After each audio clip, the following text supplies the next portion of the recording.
Welcome to my channel. I'm Beauty Kruger from Switzerland, Zurich. Today's topic is all about how to strengthen your wrists, how to alleviate pain and sore spots in your forearm, how to improve supporting positions in yoga and Pilates, for example, planks and downward facing dog, and making everything more fluid and more stronger and better working. Now, one thing you have to remember that the wrist is really connected to your shoulder. Yeah, they're not just free floating in space. So to have a good shoulder program, to strengthen your shoulder girdle will really improve also pain and aches in your wrist and forearm. We're going to start off with some stretches. Yeah. So we're going to cross over, interlace your hands together.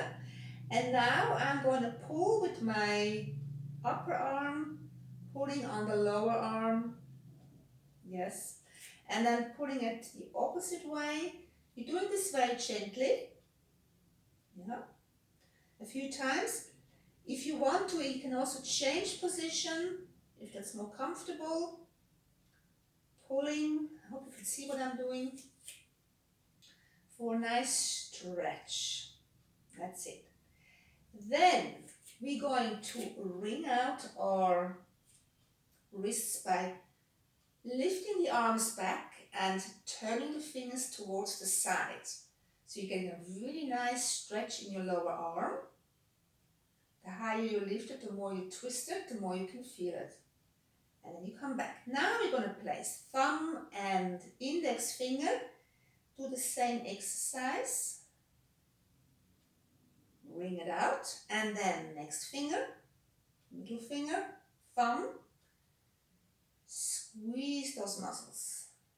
Make sure you don't hunch your shoulders. Then ring fingers, or you don't want to be like that. You want to be really uplifted. Yeah.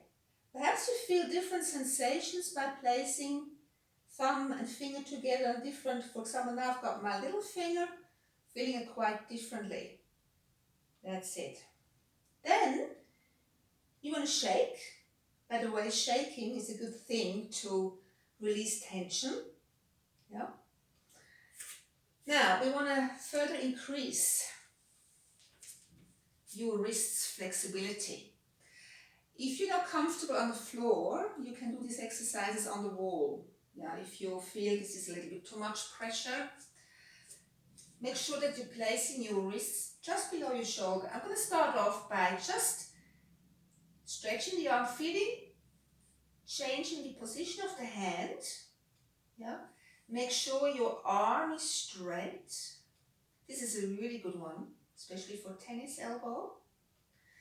And then we're going to change the position. So now my palm is facing up, and I'm going into different, make sure your arm is straightened. You just place this on the floor very lightly, shouldn't hurt. Yeah.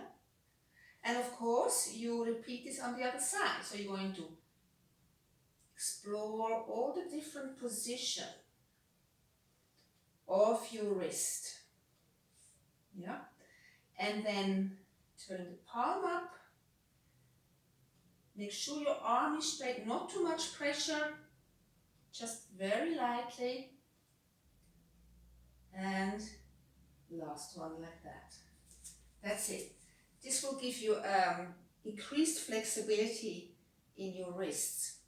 Now, if you find that you have difficulties, some people have difficulties just by doing a 4-point kneeling position. I like to use a towel, yeah. So that means that your wrist is not quite as much less pain, much less pressure on the wrist. So you can open your fingers, and you will find now that it's much easier to put pressure on your wrists. The same thing is when you go up into a plank position, yeah, it's much easier, or downward facing dog position.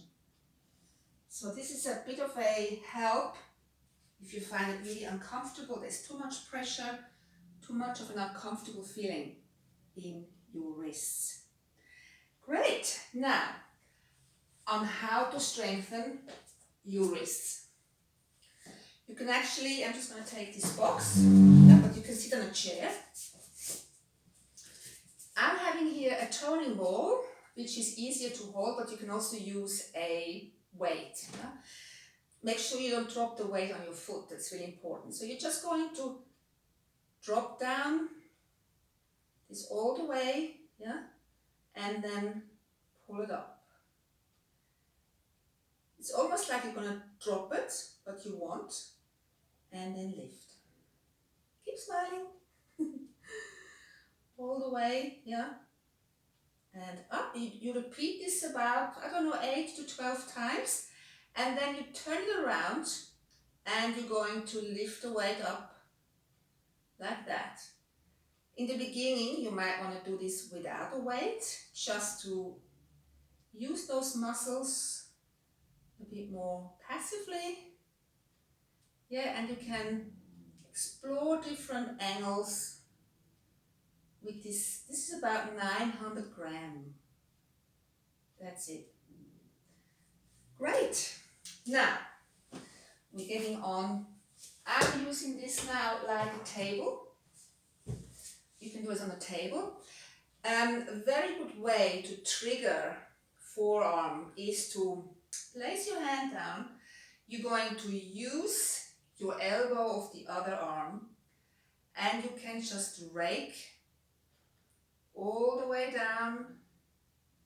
By the way, with the tennis elbow is more the lateral epicondylitis.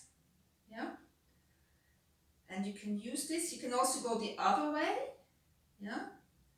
Might be easier for some people. I'm going to do this with straight finger and then also with a fist. When you make a fist, you have more tension, you have more of a tonus in your muscles. Then you're going to turn it around. First we have our hands open, and again you're going to rake through those muscles, this kind of glute connective tissue. With the tennis elbow, you have also this micro tear in one of the extensor muscle. Yeah, and then make a fist and work your way through. You can also trigger point. You can stay on one spot and sink into those spots. Yeah, it's very important. This is, I find, much more effective than doing it on a little black roll. I find this is much more effective when you actually use your other elbow. Now, last is to lift up.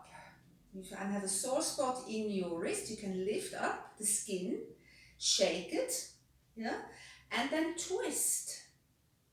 Very good for your connective tissue. So you're going to lift up, shake it out, and twist.